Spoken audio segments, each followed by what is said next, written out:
This is an NBC Connecticut special presentation. Welcome to Kids Connection. Hi everyone, my name is Keisha Grant. I'm a news anchor for NBC Connecticut. That means I bring the news into your home every single day. But today, we're gonna do something a little different. I know a lot of you are at home right now, just like me and my children, Arabella and Grant. So we have a super fun show just for you. We have a weather lesson, family exercises, and you'll learn all about Waterbury. We're connecting you to fun. Are you ready? Are you guys ready? Yeah. We're ready. Here we go.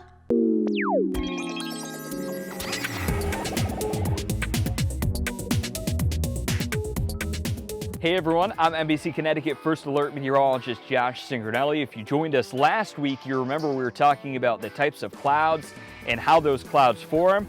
Well, this week we'll take it one step further. We'll talk about what falls out of those clouds, meaning the types of precipitation that we see here in Connecticut. We'll start with my favorite type of precipitation, and that is snow.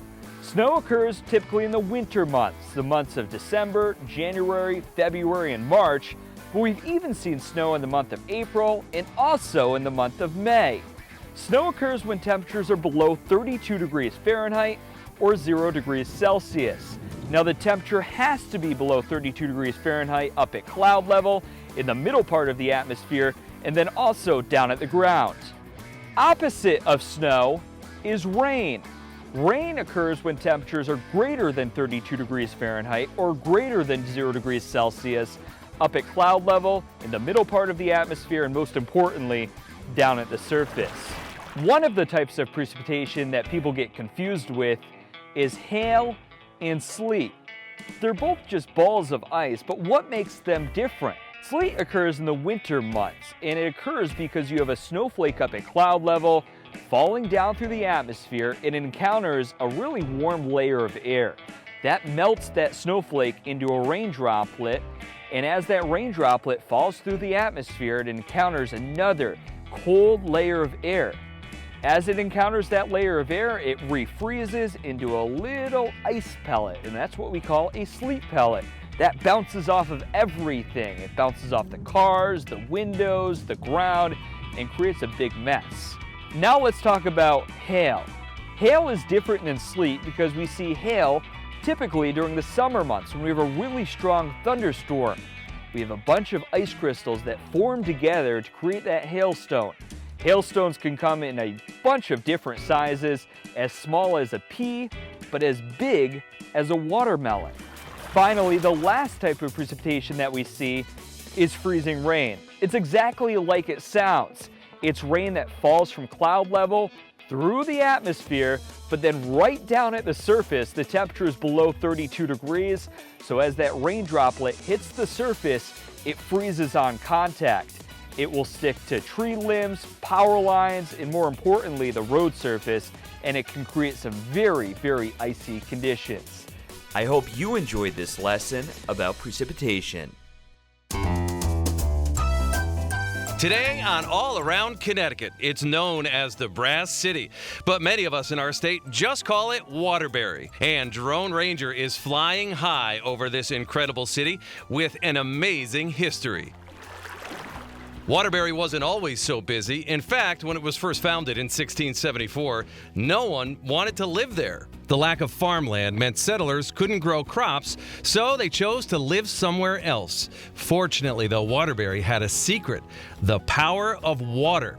Right through the center of the city runs the Naugatuck River, a 40-mile-long stretch of water that helped Waterbury become the center of industry in Connecticut. Because Waterbury didn't have access to good farmland, they had to think outside the box. And by using the river, they were able to power some of the first factories in Connecticut. Waterbury is famous for making many things, among them brass and copper supplies and watches. One of the most famous products ever to come out of Waterbury was the $1 pocket watch. Waterbury's nickname, the Brass City, has been around for over 100 years, and it's all thanks to the Naugatuck River. If you've ever been to Waterbury or driven through it on the highway, you've possibly noticed this, the Waterbury Clock Tower. Believe it or not, this massive building was once a bustling train station. Back in the early 1900s, the city of Waterbury was growing so rapidly, they wanted to connect it to the other big cities like Hartford and New Haven. And they decided the only way to do that was by building a train station. At one point, Union Station was so popular that as many as 66 passenger trains were stopping through the city every day. It was such an important location in Waterbury that big companies were moving buildings right next door. Sadly, not as many trains are in Waterbury now, but the clock tower still keeps ticking right away. The next time you drive through, take a look. I bet you can see it from your car. Our final stop today takes us high above Waterbury to one of the city's most interesting locations, Holy Land, USA. Built in 1955, Holy Land was created to replicate the cities of Bethlehem and Jerusalem. Hundreds of miniature buildings and tiny paths were cut through the side of this hill, and over the years it has attracted tens of thousands of visitors. If you've ever driven through Waterbury, you've probably noticed the massive cross high up on the hill. And believe it or not, right behind that is Holy Land, USA. The park is no longer open to the public, but there are plans to eventually restore it and open it once again. All around Connecticut, you'll find amazing places like Waterbury, and thanks to Drone Ranger, we'll be able to show you all of them. Coming up next, what do you want to be when you grow up? Find out what it's like to be a firefighter. Plus, get up and get moving. We'll show you some exercises you can do with your family.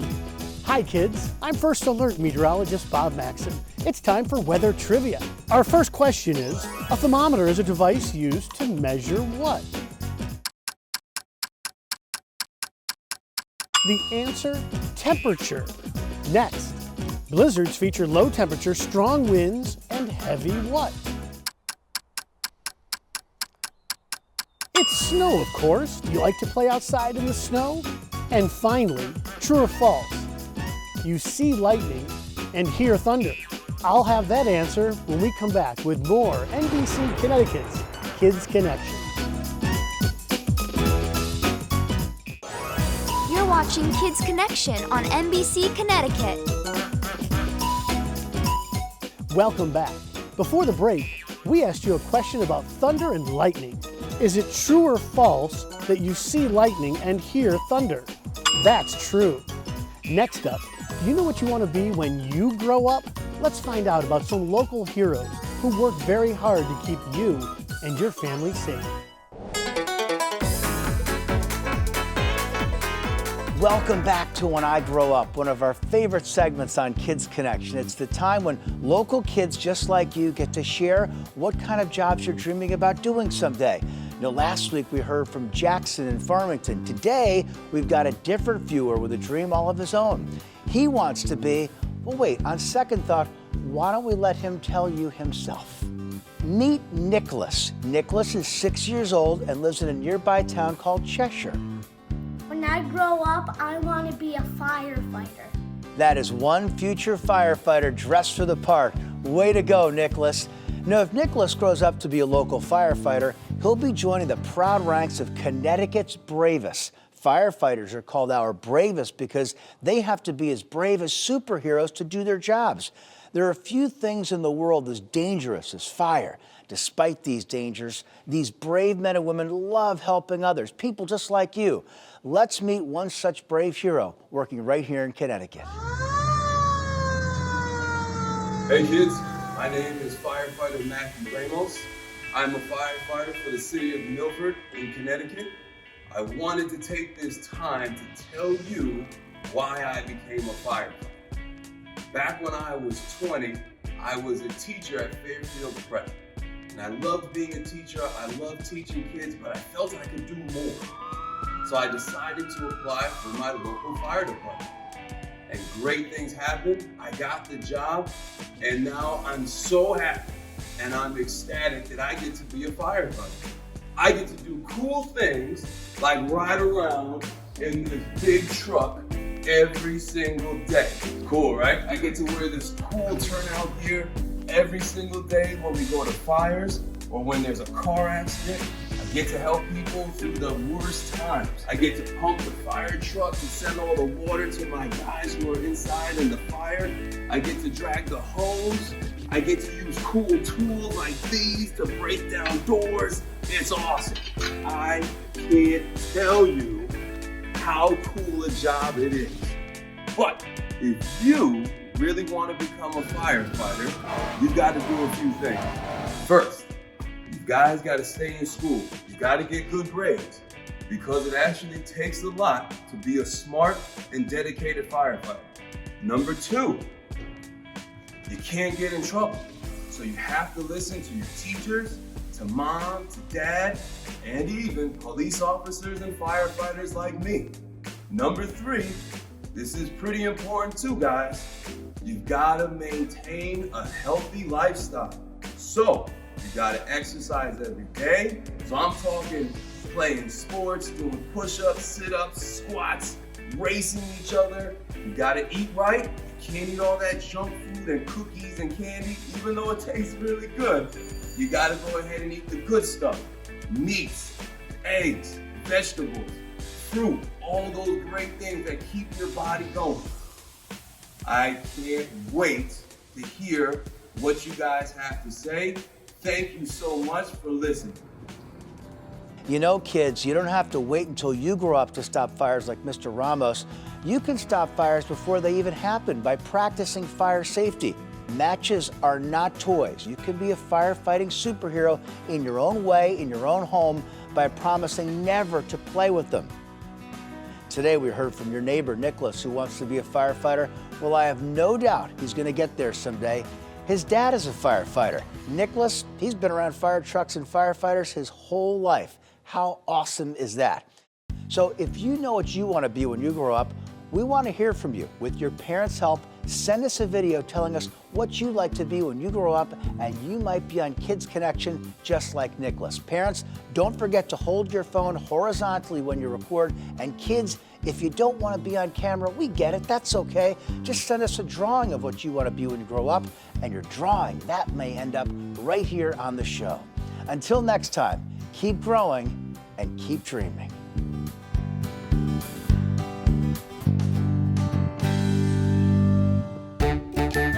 While you and your family are spending time at home, many museums are offering virtual experiences. You can tour some of the world's most famous ones online, including 2 of New York's popular art museums. The Metropolitan Museum of Art has a section on its website called Met Kids. You can explore and watch videos on different parts of the museum made just for children. Plus, the Guggenheim Museum is also holding virtual family tours with creative hands-on gallery activities. Each tour is organized around a single theme and highlights artwork currently on display. Coming up, we'll show you how to make exercise fun with a family workout you can do at home. We'll be right back with more Kids Connection on NBC Connecticut. You're watching Kids Connection on NBC Connecticut. Hi everyone, my name is Taylor Kinsler and I am one of the hosts of CT Live. Like many of you, I'm trying to adapt to the way our lives have changed. But it's not just adults whose daily activities are different, our kids' lives have slowed down too. So if you're sitting on your couch, get up. It's time to exercise. My friend Maggie Downey from Personal Euphoria and I are going to show your family some simple exercises you can do outside or right in your living room. My goal is always to keep people moving. So if your whole life seems a little bit different right now, movement can help you feel better. If you want to have your whole family involved, a walk, a run, playing a game, finding a rhythm like passing a ball back and forth, or you could download an app, iNaturalist, and if you put it up to any plant, it'll tell you the name of that plant. So you can kind of have a science lesson while you're out moving. You can have a dance party with your family and you go low and you come up at different points and you try to twist in a circle. So if you feel like you've got a lot of energy, you can definitely do the twist. You could play with balance. You shift your weight into your hands and you try to balance here. You can do squats on it. You can just bounce on it up and down. If you have a sibling, Each of you balance on one foot and you can throw objects back at each other and try to catch them. You try to pick up different objects at different heights on different angles. Roll back without hitting your head. Come up and do jumping jacks, legs crossed. And you try to go down and sit down without your hands or knees touching. And you try to come back up without touching your hands and knees. Movement can also be simple and quiet. You can do gentle stretches and try to relax yourself. If you're feeling like you don't know what to do, you could take a few deep breaths and start to notice how much of your body that moves. Okay, so we've seen the moves. Now it's time to try them out. But first, I think I need a little help from my friends. I got exercise.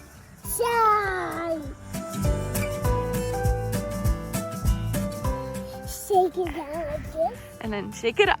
Shake it up, shake it up, shake it down, shake it up, shake it down, shake it up and down, jump, jump, jump, down towards the bush.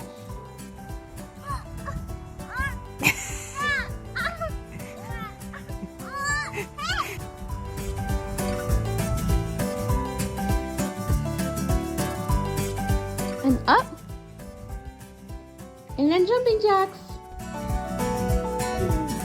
No one has to tell you what to do. You can make up moves and they can be silly and ridiculous. You can do anything you enjoy. I'm doing again. You don't have to be the most Instagrammable parent setting up the best physical activity here. Go back to basics, toss a ball back and forth or kick a soccer ball back and forth. And also remember what things you really enjoyed as a kid. Movement should be fun. Movement should feel good. Movement can be a tool you go to when you're scared or stressed or nervous, and you can use it to help you feel better. And movement should be something you want to do for the rest of your life. So remember, keep moving and have fun. We'll see you guys next time. Up next, we'll show you where you and your family can fish for this tiger trout right here in Connecticut.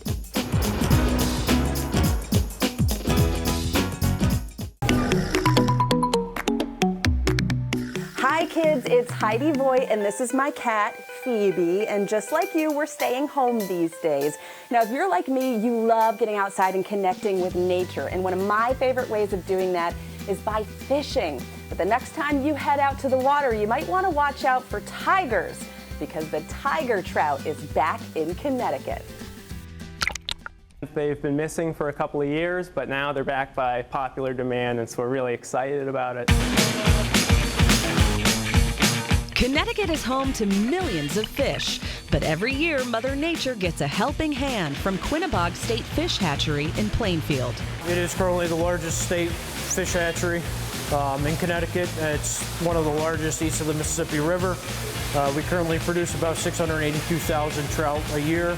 Brook trout, brown trout, rainbow trout, and we brought back this year the tiger trout. Connecticut's Fisheries Division stopped breeding tiger trout for a couple years when money was tight. But now, thanks to the new trout stamp program, they have the budget to bring them back. And for fishing fans, that's exciting news. The tiger trout are really exciting for a few reasons. One, they're just beautiful. They have these cool stripes. They're called vermiculations that make them look sort of like a tiger. And they're also really aggressive, so they'll bite a lure and they'll fight a lot harder than your typical brown or rainbow trout will. Tiger trout are a hybrid, a cross between two kinds of fish. They're very rare in the wild, so instead they're bred by biologists inside. Now these here are the parent fish of a tiger trout. You take a female brown trout and a male brook trout, spawn them together, and that's how you get the tiger trout. That is correct.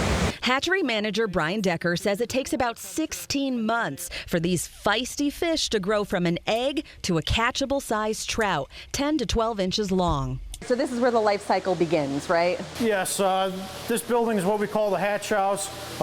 These current trays you see, these are what we call vertical tray incubators or heat stacks. And essentially, we bring in eggs from our broodstock holding facility, and we'll put them into these trays. Once the eggs hatch, we call them sack fry, and then we bring these sack fry into these 6-foot tanks. We'll put them in between 40 and 80,000 fish per tank. Once the fish hit about 2.5 to 3 inches, we start moving them into another building, what we call the intermediate rearing building. And then it's off to the big pools to finish growing until they're ready for release. These stocking trucks use special tanks to carry thousands of trout to rivers and streams, lakes and ponds all across the state.